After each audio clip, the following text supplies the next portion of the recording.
जिससे पूछने आते हो उसने भी उस प्रभु के नाम से दौलत प्राप्त करी है। नाम में वो शक्तियां हैं कि जो चाहो वो फल पाओ। फिर आपने तो अपना सुधार भी नहीं कर पाए। छोटा जमींदार साधन कम है तो अपना काम कर ले, अपना पेट पाल ले, उतना अन्न तो पैदा करेगा। बड़ा किसान से बड़े काम से तो ज़्यादा अन्न उत्पादन करेगा, खुद का भी पालेगा औरों का भी पाल देगा। उससे भी जो ज़्यादा अमीर है वो संग्रह भी कर लेगा, दूसरा ने बांट भी देगा, धर्म पुण्य भी करेगा और लोगों को भी भरण पोषण करेगा। उसके पास कहाँ से आया? हर काम के लिए मेहनत करनी जरूरी है। विश्व में कर्म की प्रधानता है। कर्म की प्रधानता, कर्म सबको करना पड़ता है। कर्म जो नहीं करता उसको मिला नहीं करता कुछ भी। मिलेगा लेकिन वो कैसा मिलेगा? बर्बाद करने वाला।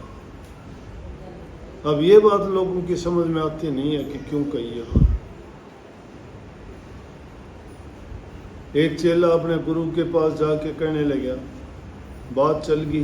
बात तो मलुकदास जी की भी है, लेकिन यहाँ तो मैं दूसरी बात बताऊंगा।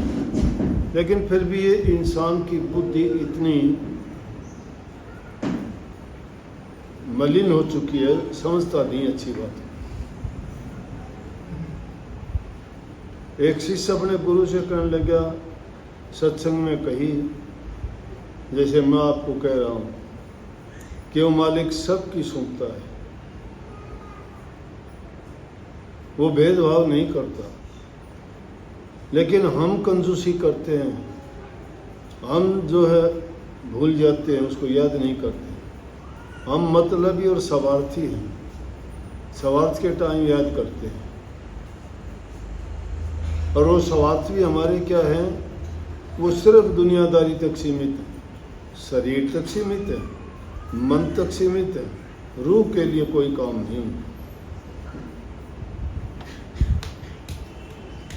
तो बात चलते चलते चेला कहने लगा, गुरु ने वचन फरमाया कि भाई परमात्मा सबको देता है। बोला जी सबको?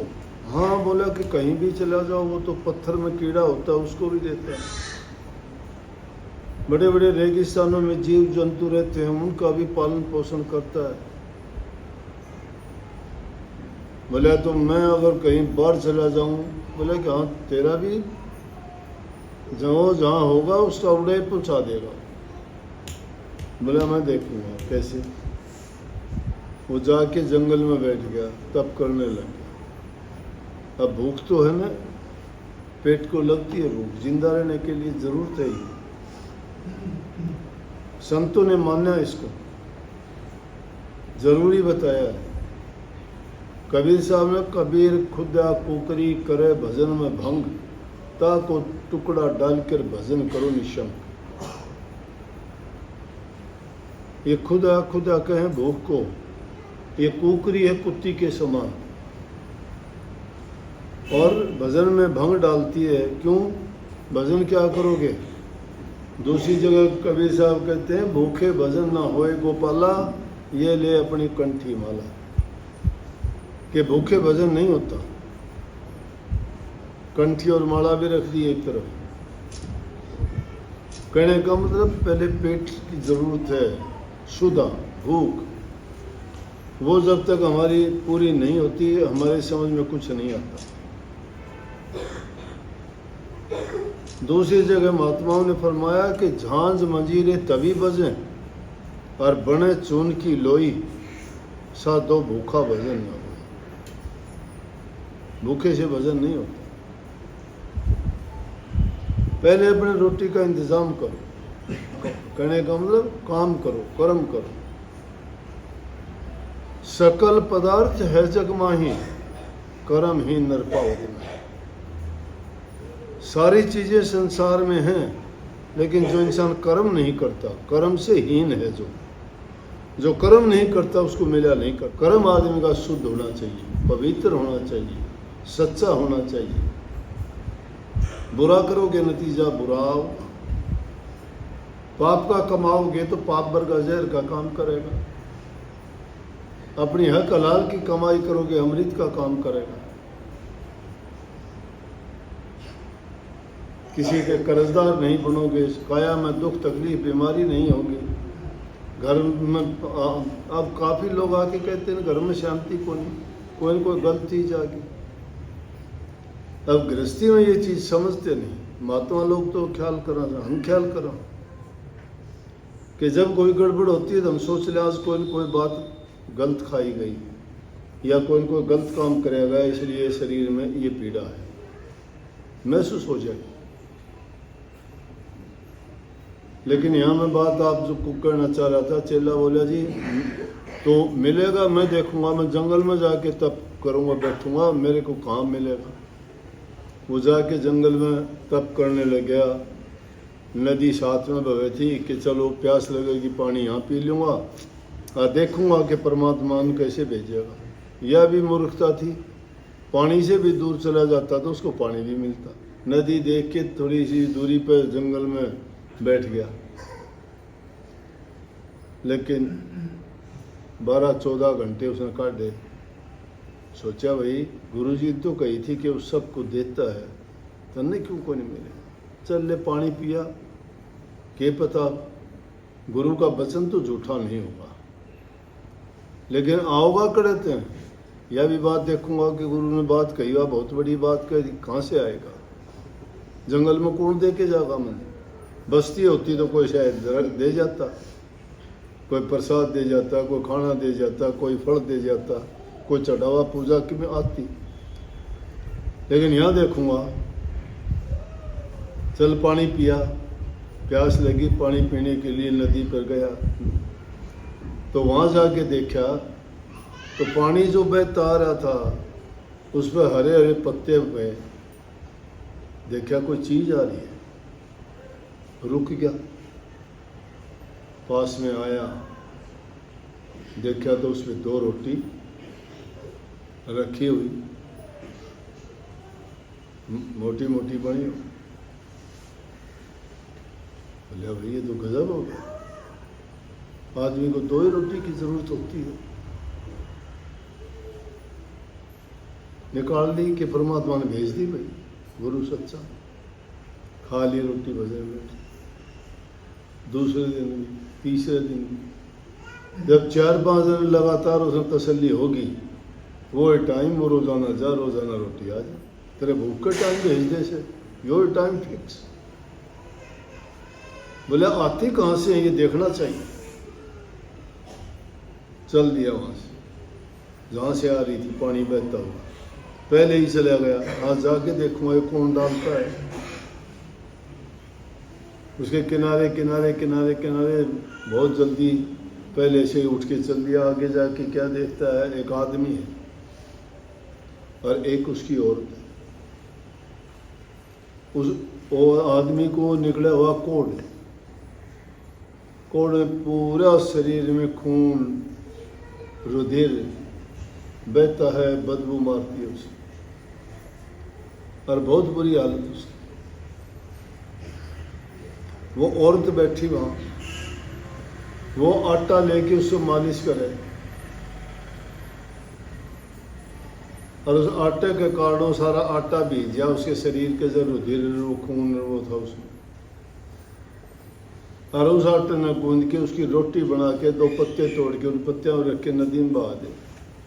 क्यों, किसी से पूछा कि इसका कोढ़ कैसे दूर हो, तो उसने बताया कि इस बात का पुण्य होगा। और किसी बताया कि जौ का आटा मिला के, चने का आटा मिला के और उसमें हल्दी डाल के और उसकी जब मालिश करेगी तो इसका कोढ़ दूर हो जाएगा। उसकी वो रोटी बना के और दोनों को नौरा के धीरे धीरे करके इसका तो पुण्य होता चला जाएगा। और खाने दे जो खागा रोटी और इसका जो है कोड दूर हो जाएगा। वो देख के देखा रोटी वो की वो चूल्हे में बना के सेक के रखी। बोले आप ये रोटी रोजाना ऐसे बनाते हो? बोले हाँ। बोले अब तेरा सत्यानाश।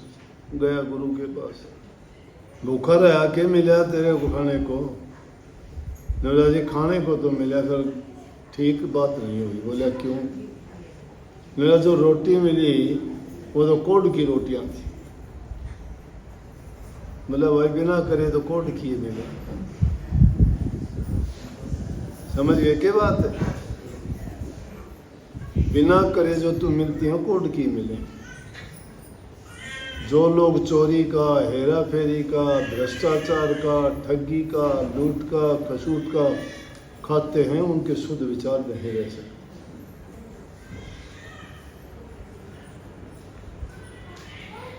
सारी दुनिया करती है, लोगों के दिमाग में बात आती नहीं, सोचे कि उसका क्या हो गया, उसका क्या बिगड़ गया। ये नहीं सोचते कि अंदर से टिटोड़ के देखो कि सुखी कोई नहीं है।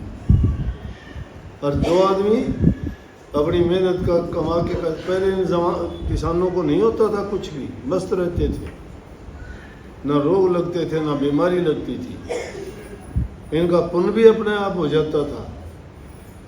नहीं तो इनकी दरिया दिली इतनी थी कि अनाज निकालते थे, कीड़े मकोड़े भी उठा ले जाते थे, उड़ने वाले पक्षी भी उसके दाने चुग ले जाते थे, मंगते भिखारी आते उसको भी ये डालते थे, इनकार नहीं करते किसी को।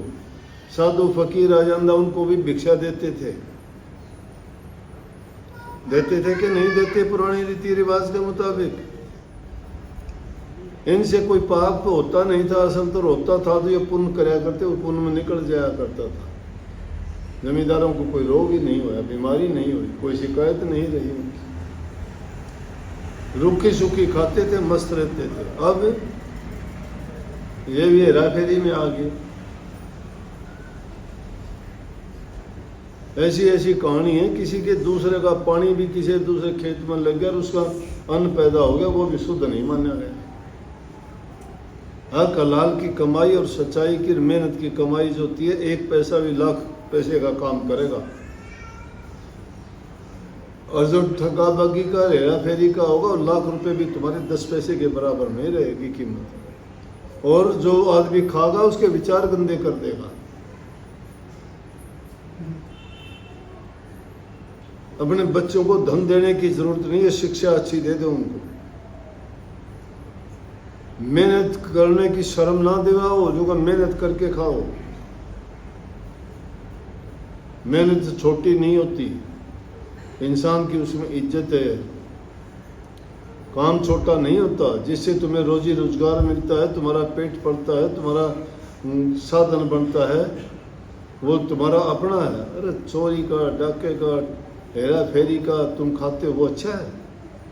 वो अच्छा है? चोर बन के लाते हो।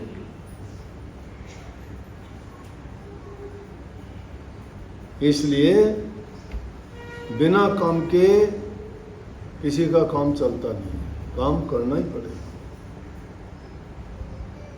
अब काम का स्वरूप पहचान लो, काम कैसा करोगे। काम तो चोर भी करे, कितनी मेहनत करे, लेकिन काम किए करे उसने। मान लिया एक चोर आदमी है, चोरी करता है, धंधा है उसका, पूरी रात जगता है, और किसके जाके चोरी कर ली? किसी गरीब आदमी ने लड़की की शादी करनी थी, उसने बेचारे ने 2-2 पैसे जोड़ के, पैसे इकट्ठे करके या सामान या गहने बना के रखे थे, अपनी ईमानदारी की कमाई कर। उसके जाके वो चोर चुरा के ले जाता है, तो उसकी आत्मा कितनी कड़पेगी जिसका चोराया गया। जिसने 2-2 पैसे इकट्ठे करके जोड़े थे, उसके दिल में कितनी पीड़ा होगी, कितना दर्द होगा, बोलो। अरे कितना दर्द होगा। वो दर्द उसको खागा कि नहीं खागा? चोरों के कभी देखे तो उन्हें हवेली बन दी। ठगों के टोटे झुकते देखे कभी? चोर, ठग, डाकू, उनके पेट भी नहीं पड़ते, फिर उनके पैदा होने वाली संतान भी निठल्ली होती है। क्यों? उनको वो आदत उसने सिखाई नहीं, अच्छे गुण नहीं दिए अपनी औलाद को।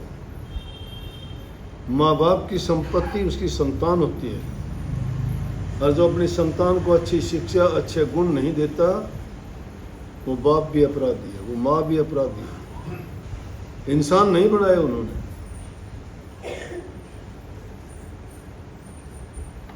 इसलिए मैं एक बात जोर दे के कहा करता हूं कि बच्चों की इच्छा पूरी ना करो, जरूरत पूरी किया करो। जरूरत है रोटी, जरूरत है कपड़ा, जरूरत की चीजें उनको दो। और वो इच्छा करते हैं, मुझे फ़ोन चाहिए, मुझे मोटरसाइकिल चाहिए, मुझे ऐसे कपड़े चाहिए, मुझे खाने को ये चाहिए। ये क्या है? फजूल। वो चीज़ें उसको बर्बाद करती हैं। वो कभी भी माता पिता का आज्ञाकारी नहीं हो सकता और ज़िंदगी में कभी कामयाब भी नहीं हो सकता। जिस दिन भी इनकार करोगे उसी दिन से तुम्हारे प्रति उसकी भावना बुरी हो जाएगी। बाप के प्रति, माँ के प्रति दुश्मनों वाली भावना बन जाएगी। वो तुम्हारे पीछे नहीं भागते, तुम उनके पीछे भागते हो। बिना रस्से से बंधे हुए उल्लू की जंजीरों में वो तुमसे पीछा छुड़ाना चाहते हो, तुम उनके पीछे भाग रहे हो।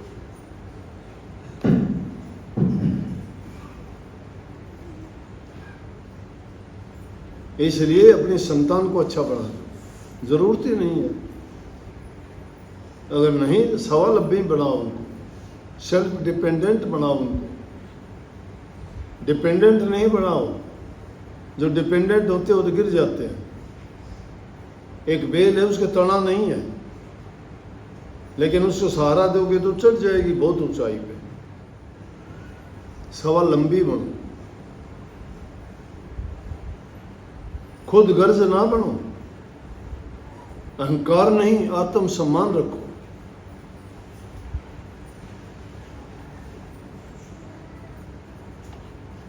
ज्ञान बढ़े गुणवान की संगत, ध्यान बढ़े तपसी संकीर्ण, मोह बढ़े परिवार की संगत, और लोभ बढ़े धनमत चिद्दीन। ये चीजें, इन चीजों में मन लगाने से ये बढ़ती चली जाती हैं।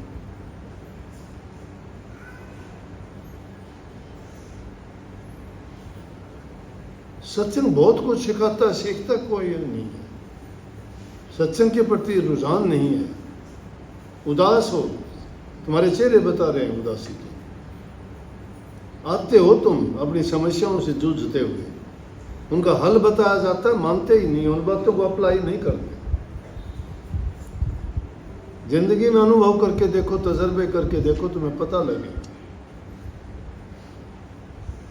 शुरू में तकलीफ हर काम में होगी, हर काम में होगी। कोई भी काम सीखते हो बहुत तकलीफ होती है। अभी एक कह रहा था बच्चे को, स्कूल नहीं जाता बच्चा, वहाँ पर हम भी गए थे कि स्कूल में ही, हम भी डरते थे, छुट्टी चाहिए। किसी को गवारा नहीं है। वो कब चाहते थे? स्कूल को जेल मानता है बच्चा, क्योंकि उसको ये नहीं पता है यही आगे चल के तेरा जीवन बनेगा, तेरा चरित्र बनेगा, तेरा भविष्य बनेगा। तेरा भविष्य यहाँ है, उसको नहीं पता है, लेकिन माँ बाप जानते हैं जब उसको स्कूल में डालते हैं। लेकिन वो भी अध कचरा सौदा है। वो भी पेट पालने की शिक्षा सिखाते हैं। अब कितने नौजवान बच्चे आते हैं, पढ़ लिया जी, नौकरी मिलती नहीं, सरकारी नहीं मिलती, कहाँ से मिलेगी? 140 करोड़ हिंदुस्तान की जनता है, इतनी से ना, कहाँ से नौकरी मिलेगी? सारी नौकरी चाहते हो। पहले शिक्षा नहीं थी, अब शिक्षा तो तुम्हें मिल गई, अब सब नौकरी चाहते हो। नौकरी कहाँ मिलेगी? पढ़ाई नौकरी के लिए नहीं है। पढ़ाई तुम्हें ज्ञान देती है, उस ज्ञान का उपयोग करना सीखो। क्या पढ़ाई की है तुमने? ज़रूरी नहीं है कि इंजीनियरिंग की पढ़ाई कर ली तो तुम किसी कंपनी में जाके नौकरी करो। मैंने अपनी ज़िंदगी में ऐसे आदमी देखे जिस फील्ड में उन्होंने काम करा, किसी की नौकरी नहीं करी, अपने काम करके न खुद कामयाब हुए, खुद कामयाब हुए।